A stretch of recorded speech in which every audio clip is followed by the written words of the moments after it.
I know I'm a bit late to the whole Bill Nye series, but after seeing some of the clips here, I can't really think of anything else that would be better to criticize at the moment. So I should probably start off by saying that I don't have access to Netflix. Pretty much everything I've seen of this series is from clips I found on YouTube. The rest of the series, as far as I know, could be better. All I'm really saying is this video alone isn't something you should base your opinion on the entire series off of. I'm just here to respond to the parts I've seen that are extremely awful. So first we're going to start with that animated segment about the ice cream. Right, why are we here, Vanilla? Okay, so if I understand correctly, this is supposed to be a metaphor for gay conversion therapy. Something that a lot of people have been concerned about since Mike Pence is now vice president, and could potentially become president if one of the psychos constantly calling for the death of Trump is actually crazy enough to go through with it. Now, I've spoken to some of you about my theories on the nature of being ice cream. Which have no basis in science? It's the science of feelings. You know, this might have come across as less insulting if it wasn't for the fact that this is the same show that tried to push the claim that there's more than two genders. Sure, this might make things confusing for those who insist everyone pick an M or an F, but people, we have to listen to the science. Yeah, this is totally based on science and not at all on feelings. I just think if you want to get right with the big ice cream in the sky, change your flavor by wishing to be vanilla. What if the big ice cream in the sky is chocolate? Blasphemy. Okay, now things have gotten really confusing. Based on the lips and voice, I'm assuming chocolate is supposed to represent a black person. But if that's the case, this makes no sense. As far as I'm aware, no one has ever advocated for race conversion therapy. Hey, mint chocolate chip! Sorry I'm late. I was busy being two awesome things at once. Cool! Not cool.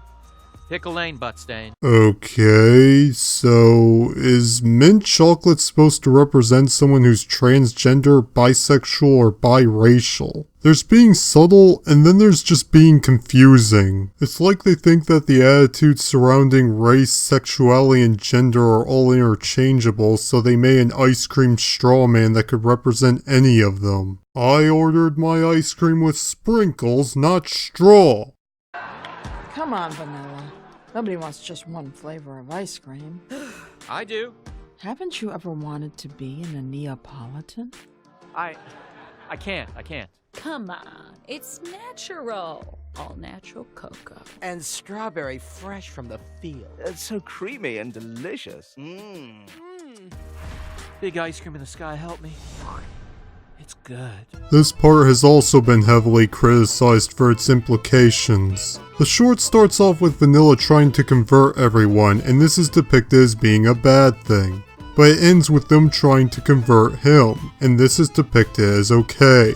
Again, it's really hard to tell because the ice cream metaphor is really flimsy and confusing, but it comes off as if they're saying it's okay to try and convert straight people into wanting to screw people of the same sex, and it's only wrong if you try it the other way around. I don't think that's necessarily what they were trying to convey, but the way they frame this whole thing makes it very hard to figure out what exactly they were going for.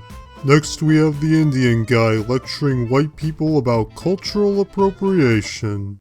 Remember sound therapy guy David Gibson? Did you happen to notice these little gems peppered around his place? Why are there 3 random Buddhas and an Om symbol? Now when I hear people talking about cultural appropriation, one of the most common complaints I hear is that it's taking away the cultural significance of whatever it is that's being appropriated. While I can somewhat understand that, I take issue with the way they pretty much imply that this is somehow inherent to using something from a different culture. Take for example this statement. I mean, look what they've done to yoga. Yoga was bad.